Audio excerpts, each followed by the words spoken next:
What's up, world? This is WeNeeda5th. This your man Mo. Got my man Hill in the building. You. Got my man P on the line. What up?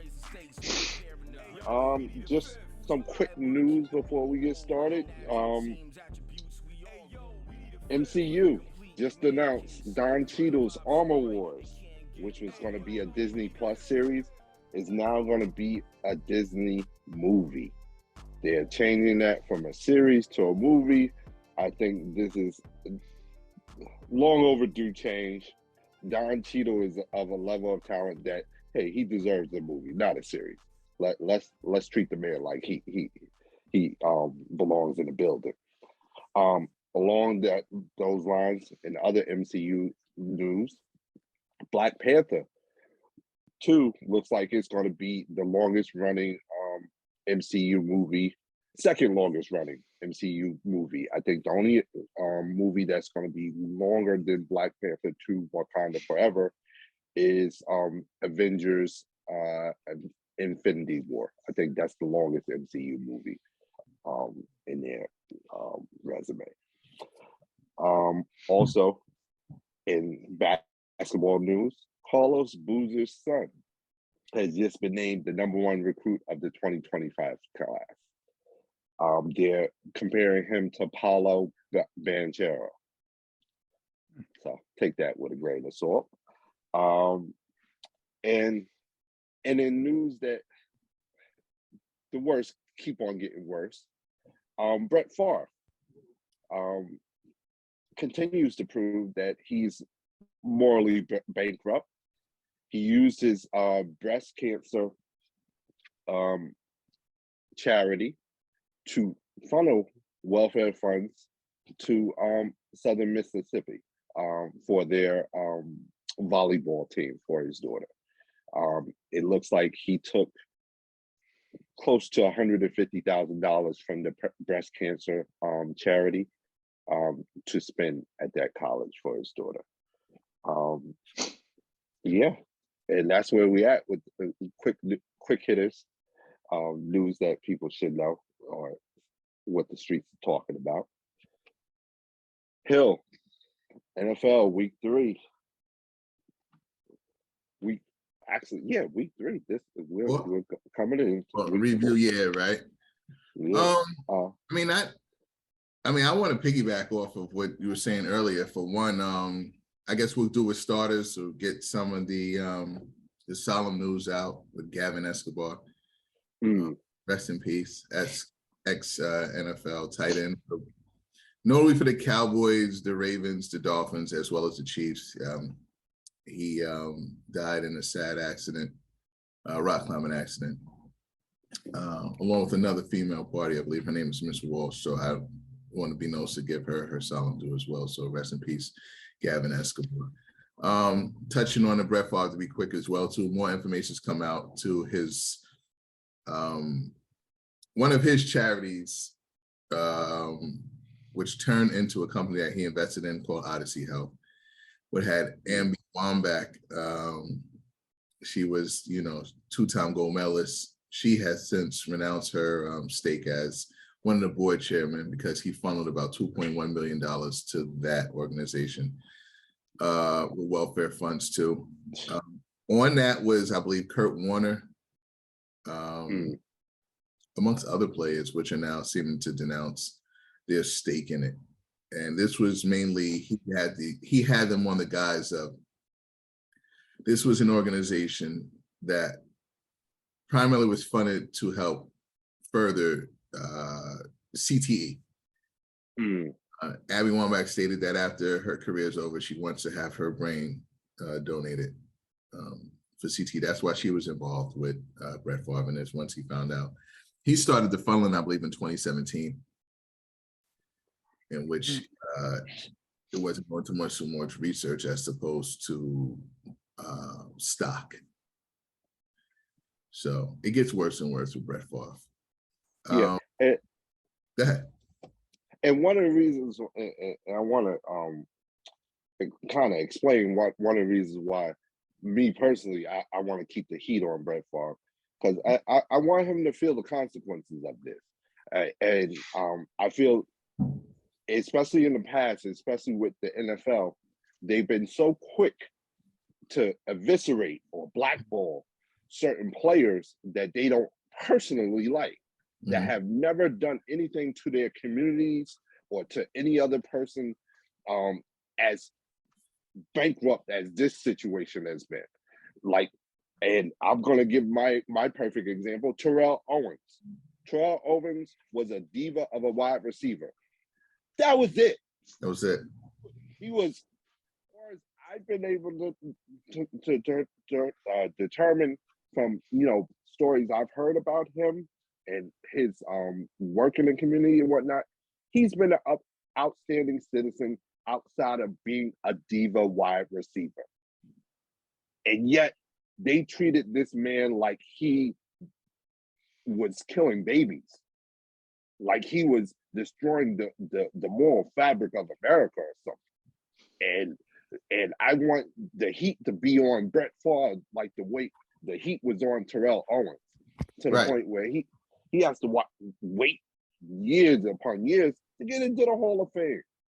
And it's like, no, I want the heat to stay on Brett Favre until he is brought to justice for his criminal actions. As far as I'm concerned, you're stealing from the poorest people in the poorest state, and you profited from it. And it's just like, he has to stay on Brett Favre. Yeah, no, I couldn't agree more. All we get from Terrell Owens is just just a teammate that we couldn't deal with so much because he was vociferous and he demanded such. He was just, I mean, for lack of a better term, just a rough teammate to deal with, period. And I mean, Brett Favre is pretty much NFL's God-forsaken son. I definitely agree with you more. I think he should be held accountable for it. I think all types of litigation and money at the minimum should be given back to the rightful place where it needs to be, because Mississippi state is broke.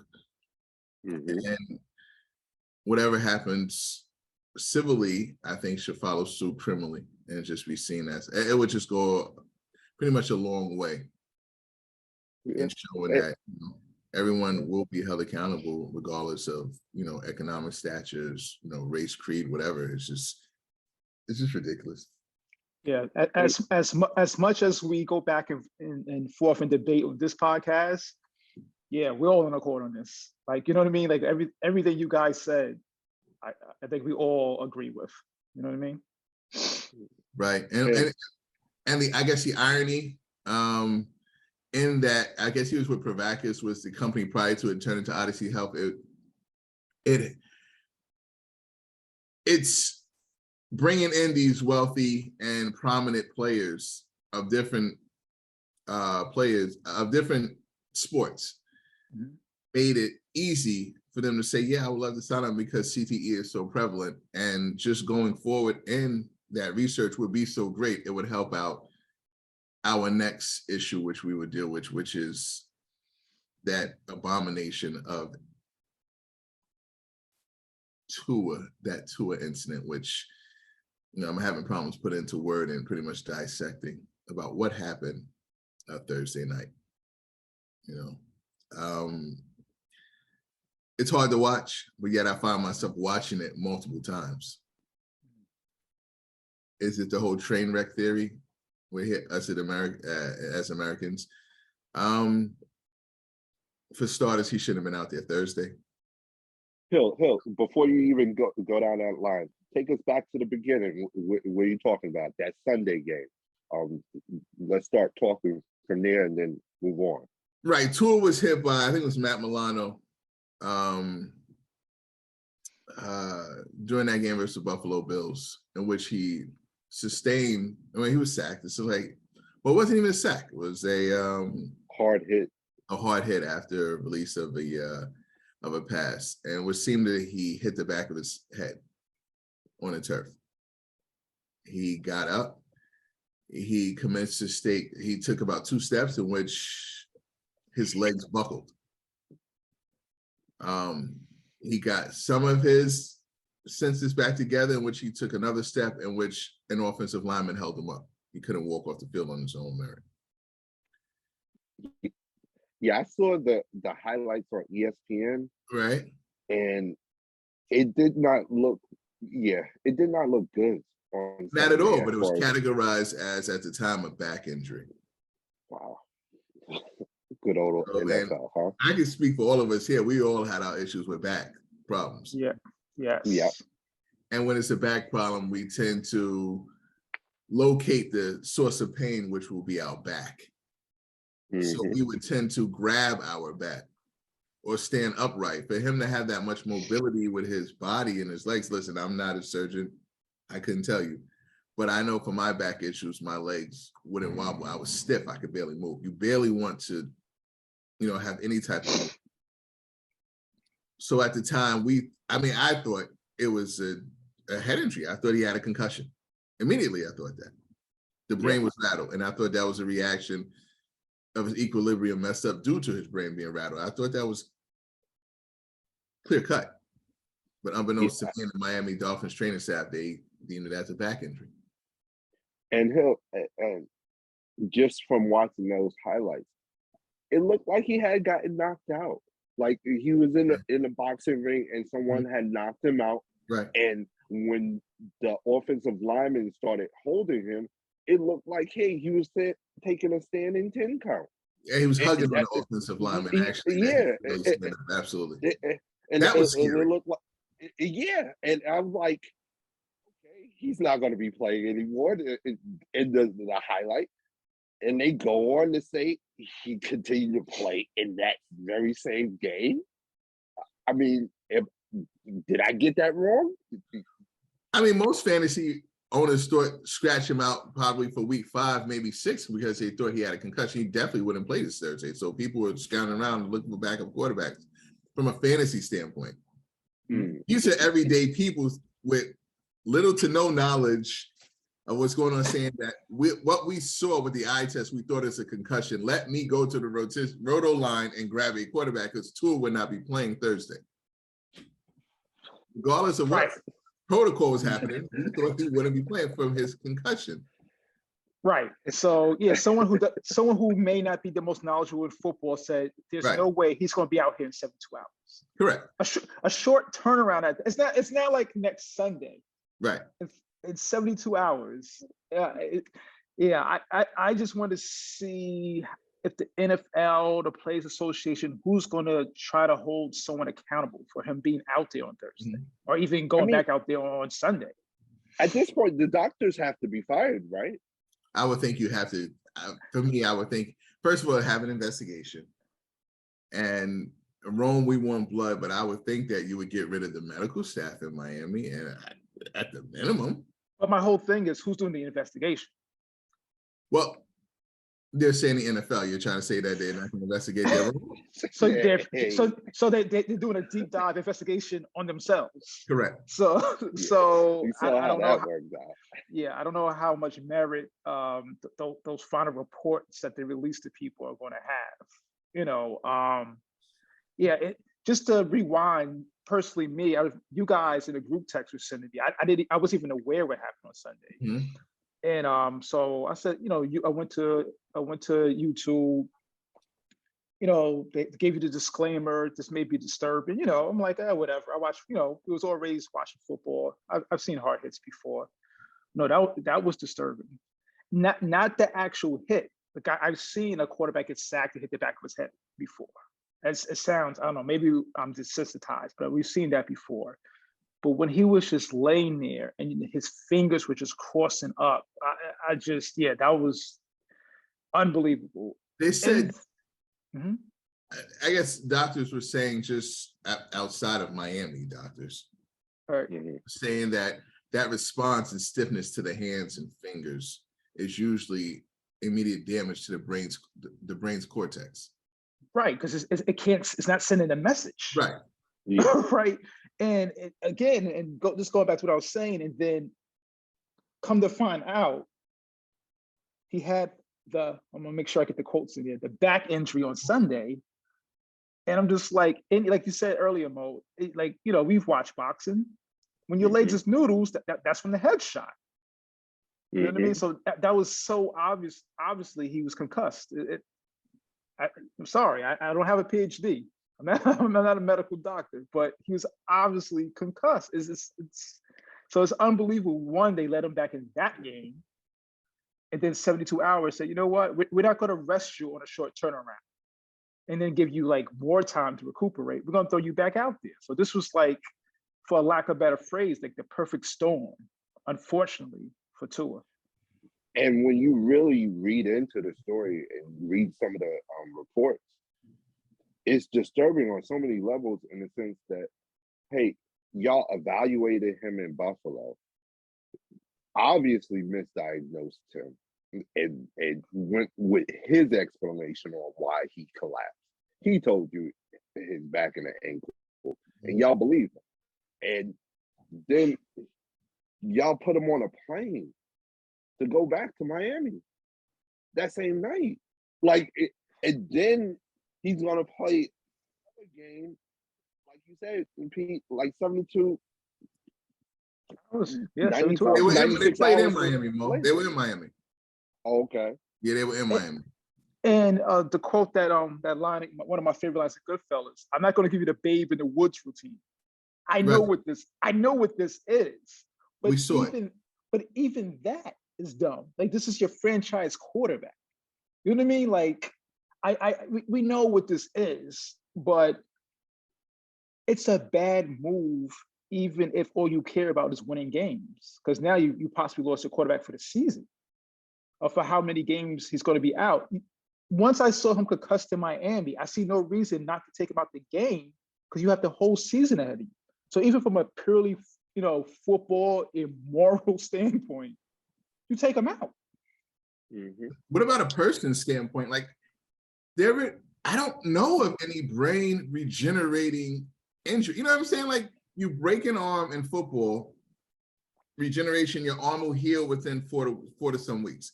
All I hear about brain injury is that it's just degenerating. After this hit from here, it only goes downhill for Tua. It doesn't get any better. Yeah, it's the CTE. It's the accumulation of hits to the head. It's scary when you really look at it. They show boxing, even soccer. I know we mentioned earlier, I think it was Womback. The Womback, the female player, bouncing the ball in your head. If that could cause CTE, right? Scary. It doesn't get any better, and that's what I'm saying. So, from a personal standpoint, I forget wins and losses. You want Tua to be able to walk, have children. They're just, just regular things. Yeah. That was tough to look at. That was just tough to look at. I'm like, wait, Rob Ninkovich. These guys are like, I'm looking at numbers when they're on ESPN. I'm thinking these guys are, I'm looking at 32, 34, 29. These guys are getting it. Yeah. Navarro Bowman, like, these guys are retiring earlier and earlier. Excuse me. Bless you. Because they're saying, God forbid, I want a life outside of football. Yeah, I think, as awareness arises, you're going to see earlier retirements, because, the majority of these players have been doing this since they were children. You know what I mean? Never mind NFL, college. We're talking high school, pee wee football. We don't even know the effect that it has on kids. Now, you know what I mean? Like, my position is this now. I'm up in arms about him getting thrown to the ground, but I applaud hard hits. Yeah, I don't think that the hits. I don't think none of the hits were dirty. They weren't. They weren't. You know but what I mean? As a result of this, both hits were clean. Yeah, and that's when I first saw it, people were saying, "Oh, someone has to be held accountable. The NFL has to do something." I originally thought they were talking about the hit, so I'm sitting there like, "Oh, I don't, sorry, I don't think it was that bad of a hit." Not until I saw him laid out, as we said before, did I say, "Oh, that." But I don't know how much more the NFL could do. I think they've done well. I think it's the malfeasance of getting the players back on the field as quick as possible. And I think that needs to be held accountable. Yeah. The coaching staff, the investigation needs to be in the coaching staff and the medical department. The football is the football. It's a game. It's a violent sport. We know that. Yeah, like I think we could agree. Like both hits were clean. Right. So it has nothing to do with like the on the field rules or anything like that. It's the medical staff in the organization try to protect and looking out for the players' welfare. Right. Now, let me ask you this, and I bring it up because I think a former player had brought it up and mentioned that, hey, I'm part of the media now, and I should have been screaming bloody hell when they put him back in the game on Sunday and announced that he was going to play on Thursday. Mm-hmm. How much culpability do you think the media needs to take on it, or even the coaching staff? Because I'll go back to what we were saying earlier during this discussion, in the sense that, hey, Hill, you mentioned fans of fantasy football.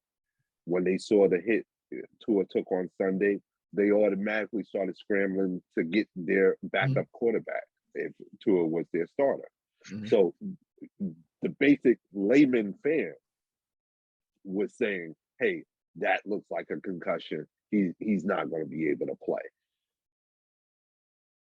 Shouldn't someone that has made football their profession, someone that has been around the game enough and seen hard hits, dirty and legal, on both sides of the coin, have been able to say, you know what, I hear what you're saying, Doc, but he just doesn't look right.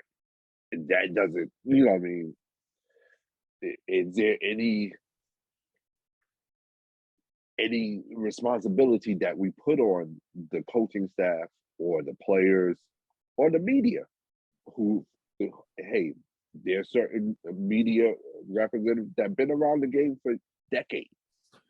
I think with more information that we have now, I think the barbarianism is starting to, shy away. 20 years ago, Tua got hit like he got before. It was saying, all right, he's out for a play. If he can't return back, then he's not a warrior. Yeah, I think you have to look into that gladiator mindset where, I'm sure, as you say, some people would have said, oh, he shouldn't be out there. Some people say, oh, Tua, that's our guy. You saw that, the hit, the situation on Sunday, and he's still out there. And that's like a badge of honor. Mm-hmm. So like I said, I believe it's the medical staff that has to protect the players from themselves. Because, the culture of football is basically, if you could walk, you should be able to play.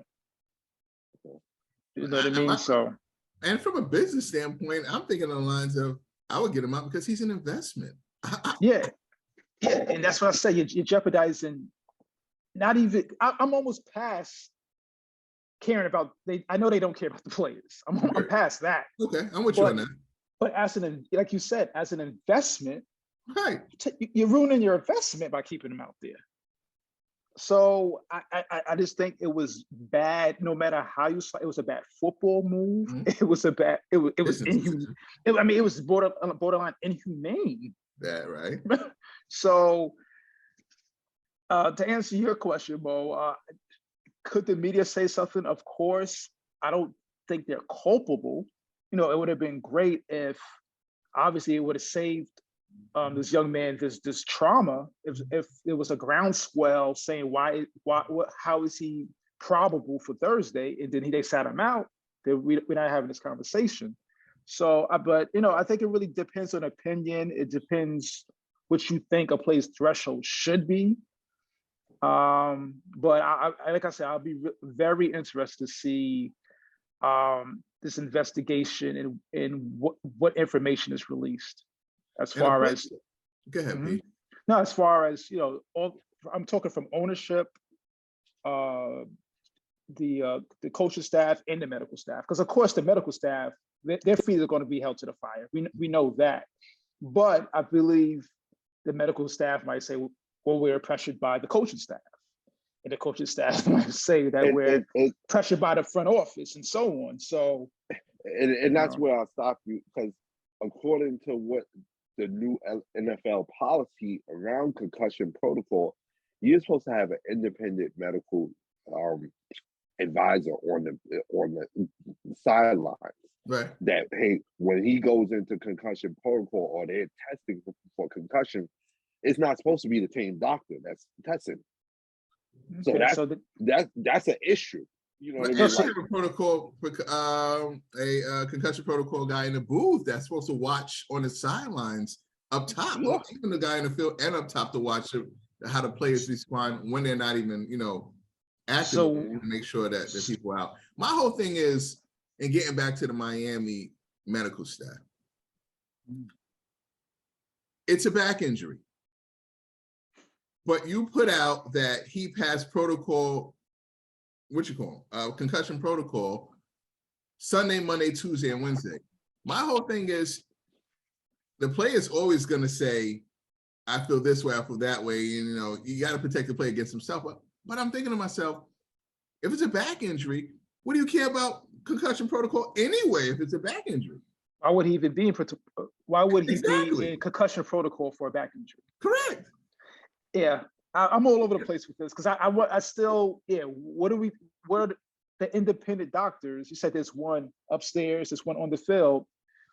I need some answers. If I injure my leg, I'm not in concussion protocol. You're not putting my head under to get scanned if I hurt my leg. So I need to know who filed these reports.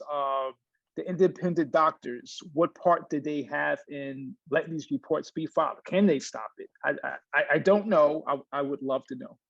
I thought that was a question for the NFL for the investigation. This man hurt his back. Why is his head getting checked every day up until Thursday? Right. Yeah. Well, and my thing is, y'all are better than me, because at this point, I feel everybody with a medical degree in that building that was in the building where he was getting checked and put back into the game and final decision to play him on Thursday, they should all be fired. Oh, anybody with a medical degree. I want the investigation more, but I'm close. I'm not there yet, but I'm close. And I hear what you're saying, but we just touched on the Brett Favre thing. So what should happen and what will happen, we know are two different things. Agreed. Yeah. Wow. Any games you looking forward to this week, Hill? Kansas City versus it used to be the GOAT, and we still say the GOAT.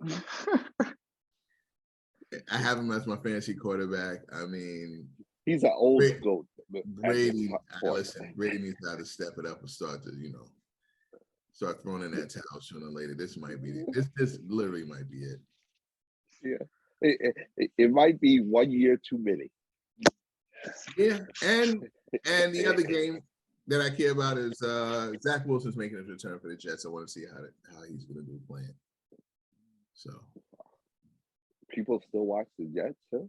Yeah, absolutely. Wow, that's great. Wow. Absolutely. Yeah. Hey, hit us up on social media. Let us know if you're still watching the Jets. Hit us up on Facebook, Instagram, TikTok. You can catch us up on YouTube. Don't forget to hit the subscribe button and hit the notification button so you know when the next show comes out. Or you can email us directly at WeNeeda5th@gmail.com.